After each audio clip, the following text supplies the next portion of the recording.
Hello, welcome back. Today, I want to talk about how you can upgrade your identity to who you are becoming, who you are shifting into. And an identity upgrade is more than just reading personal development and saying that you're leveling up your mindset. Those are all great things, but there's a difference between really leveling up your identity to who you're truly meant to become versus just consuming more personal development books and consuming more information. So, you have to look at this as a whole different level of embodiment and really understanding and becoming aware of who we are actually embodying, the identity, the version of us that we are embodying every single day on a cellular level. So, understand that our body and our identity is actually calibrated to a past version of ourselves. Until you become aware of this, everything from a cellular perspective is calibrated to a past version of you. So even though you may learn new things, you may read new perspectives and have new insights on your perspective and on life, that doesn't mean that your body just naturally calibrates to this new identity. Over time, it definitely can start to do that. But for a lot of people who are wanting to become the best version of themselves and wanting to really unlock their purpose in life and really shift into that, without sabotaging their goals, without getting in their own way and falling into old patterns, they are in the process. Like people like this, they're learning what it means to actually shift their identity, to recalibrate their entire system, to embody the future version of themselves, not the past version of themselves, not the current version of themselves, but a future version of themselves. They are learning how to hack their brain and their physical body to actually show up as that future version of them, which is collapsing time much, much quicker for these people.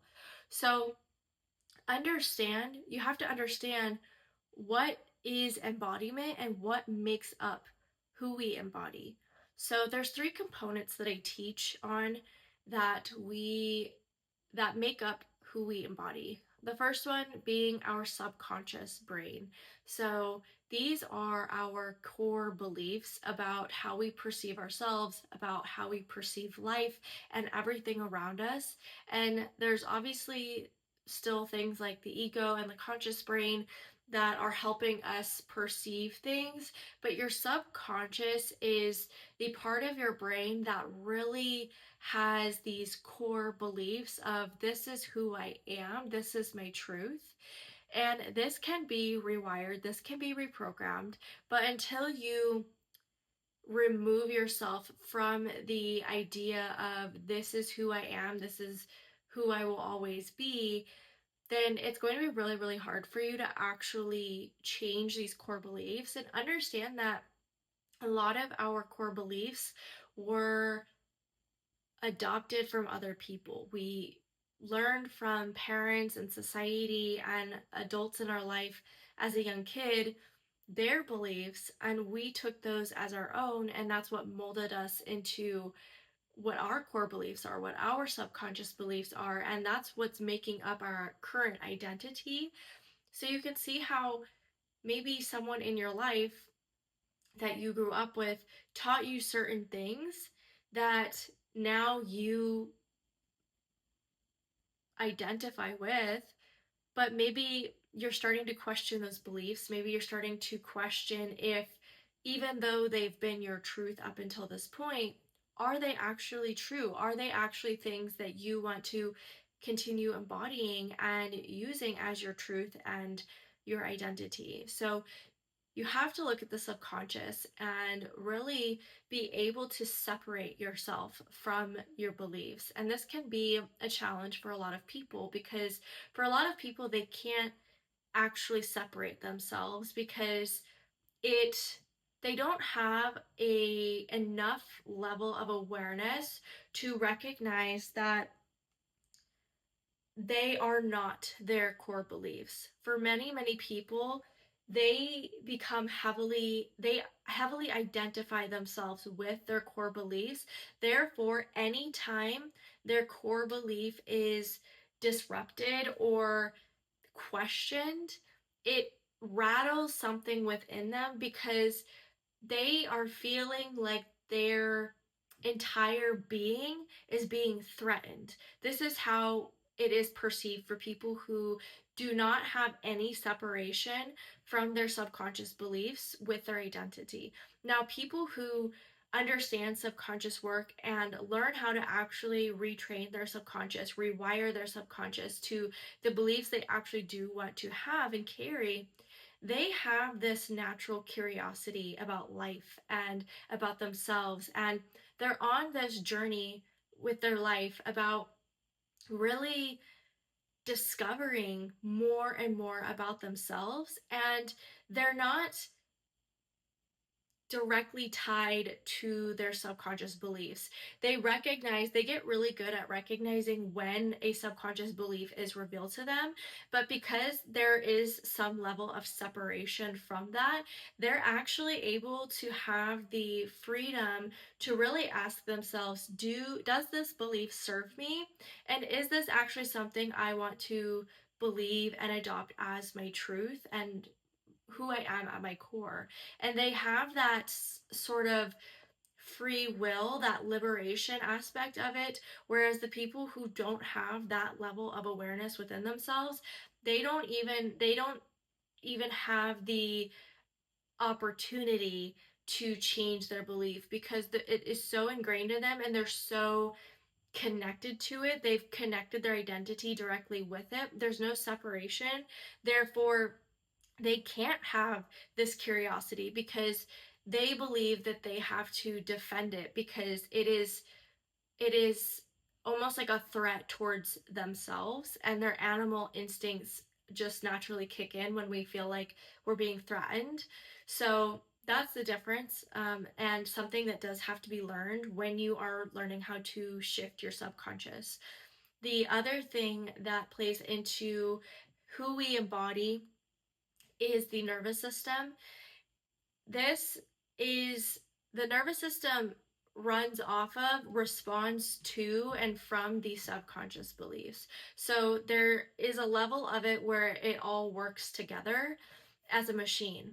But the nervous system is definitely a really huge component and a really important place to start when you are doing this work, because if your nervous system is very dysregulated, it is all over the place, then you're going to have a challenge even making changes in your life because your nervous system, whenever it feels threatened, it will spike into the sympathetic state, which is our fight or flight state. It's the state that is meant to keep us alive. It's meant for survival. And again, this is perceiving, like the entire system is perceiving that there is a very life threatening situation happening. So if your nervous system is very dysregulated and it kicks into that state very easily, you're not going to be able to override that from your conscious brain. It's just not what we're wired to do. Our bodies are wired to keep us alive, to help us survive. And if it perceives a threat and goes way into fight or flight, you're not going to even consciously be fully there. So, being able to master your nervous system, which before you can even master your nervous system, you have to regulate. You cannot be in the middle state, which I teach all about this in my program, where we talk about the scale of the nervous system. On one end, you have the parasympathetic, on the other end, you have the sympathetic, and there's different levels to it.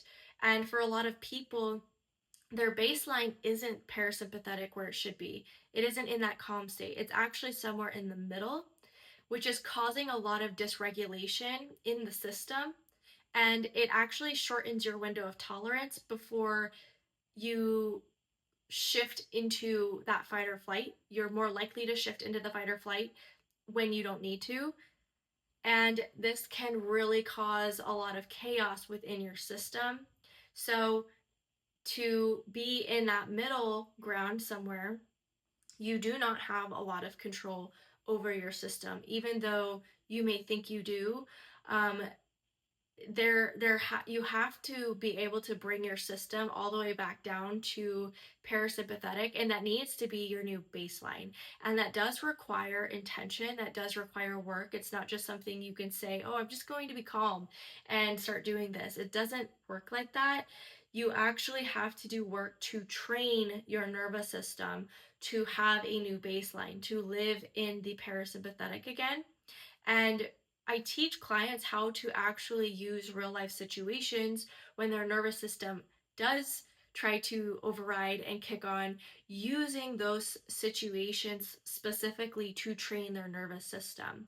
So it doesn't mean when you're trying to train your nervous system that it has to take years and years and years, especially if you can really get good at becoming aware of what's going on and really have a full understanding of what's happening within your system. But until you get to that point, you're always going to be like, you're going to be a slave to your nervous system. It's always going to be the one that's in charge, even though you may think that you're in charge. Um, there's going to be a lot of back and forth with that. So you do really need to learn how to, first of all, regulate. And then from there, you can learn how to actually master your nervous system as you're leveling up yourself. And this is something you will need to learn how to do, especially when you're doing subconscious rewiring, because they work together as a machine. You have to be able to recalibrate them to be in sync with one another, because if they're not, then it's always going to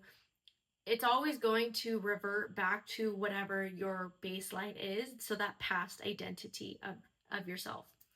Now, the third thing that makes up our embodiment, or who we embody, is something that I just recently started teaching more on, and it is the energy body.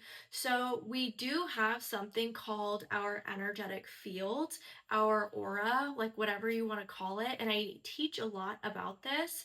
But when I'm referring to energy body, I'm actually referring to something a little different. But understand, with embodiment, when I say embodiment, that really is your energetic field. So all of these things we're discussing, they also make up the energetic field, so your aura. So I know I'm getting kind of confusing with all of these like words that I use to describe it, but when I'm talking about the energy body specifically, I'm still referring to the physical body, but I'm referring to the energy within your physical body. The thing that people don't consider or think about is, when we're rewiring our subconscious, when we're retraining our nervous system, we have to understand that our body, our physical body, holds memories, holds energy, holds emotion and trauma within the actual fascia itself. And depending on how familiar you are with our energy centers in our body, there can be a blockage per se in your energy systems. So the energy centers in your body. So if you've learned anything about the chakra system, this is what I'm referring to as. There's also been Western studies on the chakra system, and they call it something different. They sometimes refer to it something different, but you're looking at these different sections of the body and recognizing that there is an actual energetic flow within these systems.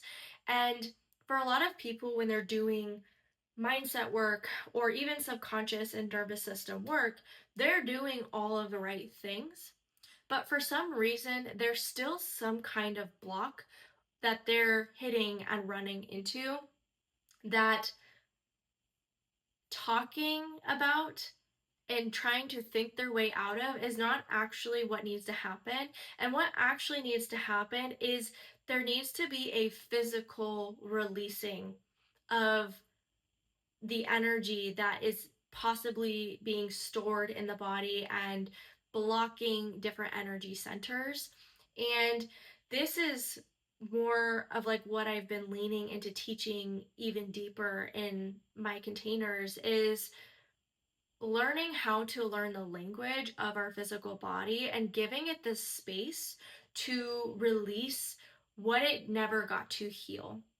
So we're seeing a lot of people healing right now and going on this healing journey, and people finally going to therapy after hearing all so much about therapy, like, which is wonderful. People need to experience therapy at least once in their life. And so people are learning how to talk more about their past and their traumas, and just developing this self concept around maybe things that they went through and being able to move through those and learn from them.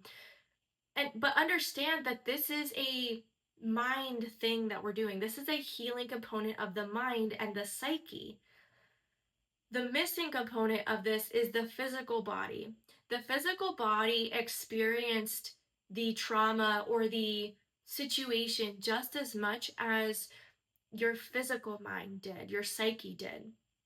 And it stores those memories. And the beautiful thing is, your body knows how to move that energy. Your body knows how to release that energy. But if it wasn't given the space to do that, it can almost experience this shock in the system when it happens. And because it doesn't know how to actually move that energy, which energy, emotions are energy, so it doesn't even have to be something that traumatic.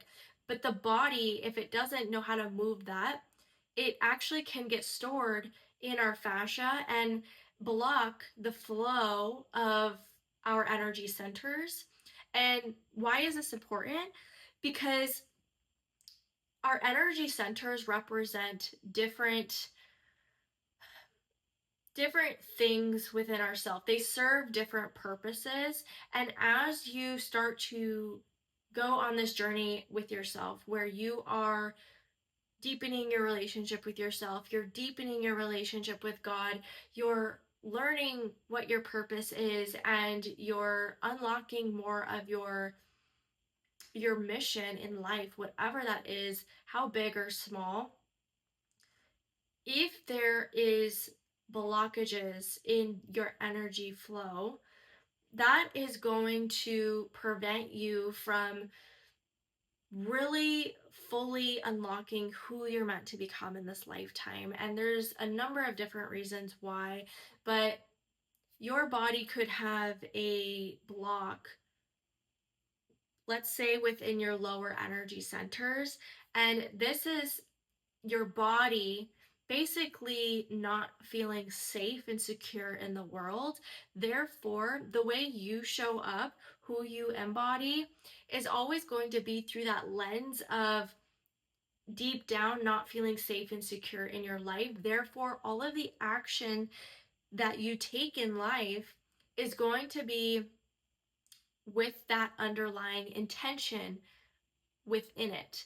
Therefore, it's going to skew how you do things. It's going to skew the manifestations that come back to you because of that fear based, not just belief, but fear based energy still existing within you, which is why it's so important to allow the body to really deepen your connection with your body and give it the space to move energy, to release energy.